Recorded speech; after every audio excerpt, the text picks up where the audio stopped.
We're going to do darning and mending. We're going to be fixing. We're going to fix our things. Are we learning sewing? We're not sewing. Sewing is like making a new thing. Darning, as I understand it, is just fixing something that was already there. We're basically salvaging. We got a little loose end here. We're just going to cut it.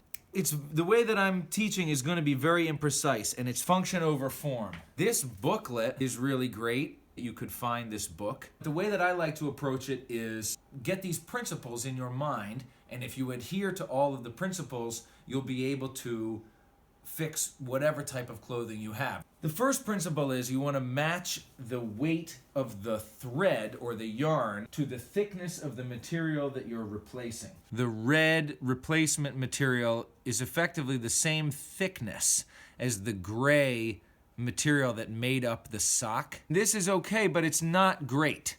The yarn is too thick.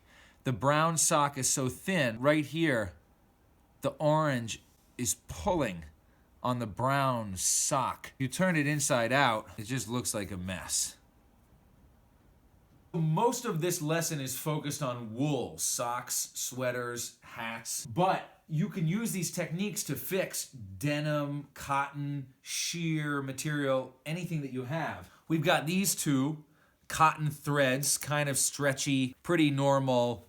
We also have a variety of imitation animal sinew. So it's imitating this moose leg sinew. It's white just because it was bent. That's where it was bent. You pound it, then eventually it'll break into these little strips. This is what people used to sew with for thousands and thousands and thousands of years before industrialism. The second mind blower to darning and mending, try to sew something floppy. There's no way to hold it. It doesn't work. You need to use something. Got a bunch of gourds of various sizes, fake apple, baseball. So you take something like the baseball, put it into the sock.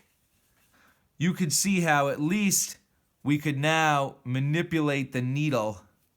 You don't want to stretch it, but you just wrap it around the form and let it take the form that a foot would take. And you can see that this is made up of individual loops. And we can actually go over, under, over, under, over, under, and pick up a bunch of those loops with the needle. That's what we're going to be doing. You could use one of these embroidery hoops. This is the back of the sweater. The embroidery hoop stretches everything out so you can see what you're doing. So we're using these darning needles, tapestry needles, which are these thicker, blunt needles. There's 3 different sizes. You could use any needle. You know, people used to make needles out of bone or a piece of hard piece of wood, but we're using these darning needles. You don't want to stretch it out.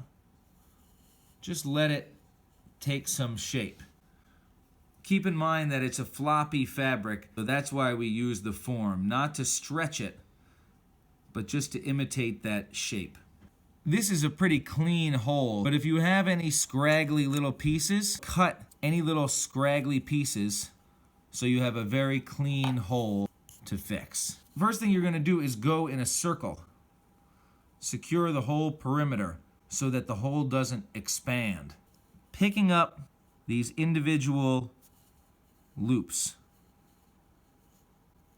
I went through as many loops as I can. You want to keep your finger there so that you don't jerk the fabric around as you pull the string through. So my finger is holding the fabric in place. You know, you don't want to stretch the fabric around. Don't stretch the thread that you're using to replace. I'm kind of holding it with my finger to make sure that when I pull this red loop through, oh, be careful. You don't want to pull any more than that, right? You don't want to cinch it too tightly. You don't have to get every loop, but you try to get as many as you can. So we finished going around in a circle, and we're going to get rid of these tails. If you want to make it really clean, you can put them back inside. Poke the threads to the inside of the sweater.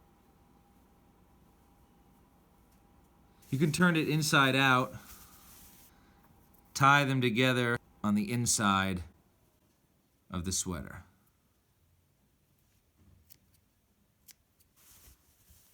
So I'm actually gonna, even though the hole's up here, I'm gonna start my yarn back here.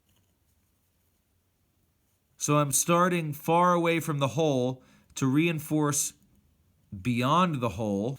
Make sure that you're going over the lip of the hole. And as I pull this through, I'm holding it with my finger because we don't want to pull it all the way through.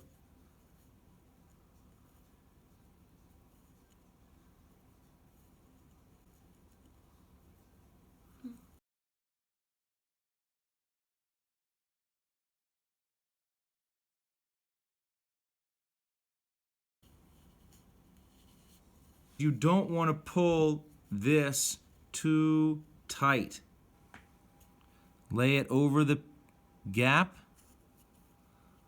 secure to the other side. I'm not going to go exactly as far as I did last time because I want the whole thing to be rather irregular, so nothing is stressed too much in any one place. I switched to the embroidery hoop. You'll have to figure these out on your own, but basically you twist it open. You put the small hoop on the inside. So that's what's going on here. The small hoop's on the inside, easier to see, and it's a little easier for me to do and keep this all stretched out. And we're almost done with the first side, so you can see how the stitching is extended beyond the perimeter of the holes right here, but the stitching goes intermittently here, then it goes down here. It doesn't ever end at the same place, right? It kind of dances around, picking up these loops and then going all the way across. Don't have to worry about talking. And I just kind of wanted to show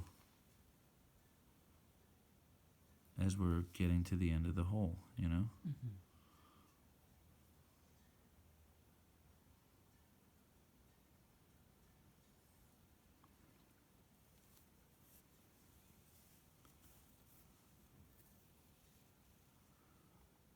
So we finished the lateral left and right, back and forth one way. We're going to deal with these two tails at the end the way that we did in the beginning. We're going to tuck them inside and tie them in a knot. But for now, we're just going to let them hang out and keep going to make this up and down. We're going to be weaving over under. So when you get out there, you know, you can use this needle to go in between the strands. So in this case, the previous strand went under, so we have to go over and then under the next one, and then over and then under. So you kind of use your needle to weave your way through to the other side, and then gently pull. When you get it in there, you can snug it up to the side, tuck them all in, and then go the other way. As you make your way across, you can use the needle to push everything, like I'm pushing everything kind of to the left.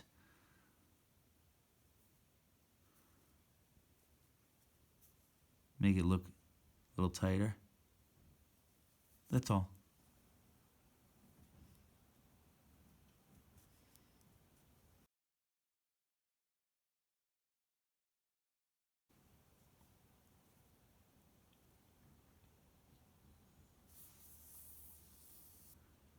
Last little bit of it, over, under,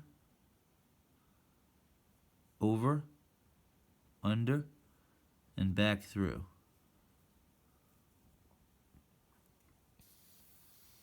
We're going to call it. It doesn't have to be perfect. Function over form. When I take it out of the hoop, it's going to relax and look much cleaner. And the last thing to do is to work your way back to that original tail.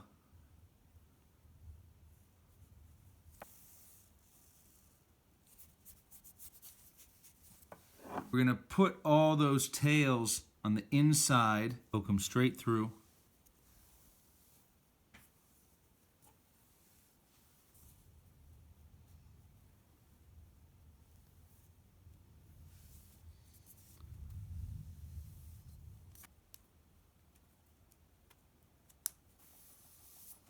You can turn it inside out. All the tails that are right next to each other, you can tie them in a little knot. If you just tie them and do a half tie, just like that.